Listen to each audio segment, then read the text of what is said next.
Across the Danish countryside, windmills stretch high above the tree line, gracefully harnessing Denmark's most abundant natural resource. But when the Gulf Stream winds start to rage, these gentle giants can be pushed to the breaking point. Early in the morning, local residents notice a rogue windmill spinning out of control. Officials rush to cordon off the area. No one is sure exactly what will happen. Vi har været rundt og orienteret de nærmeste naboer. Sikkerhedsafstanden har vi fået oplyst af Vestas er mellem 400 og 500 meter.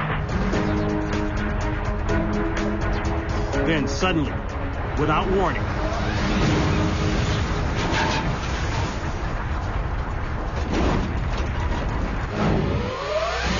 a second look shows the centrifugal force shattering one of the blades. The rotor is then thrown out of balance and explodes into pieces. Jagged metal and fiberglass rain across the countryside, covering an area of over a half mile. Residents are grateful that no one is hurt. Sådan et gulvet, det kan jeg bo.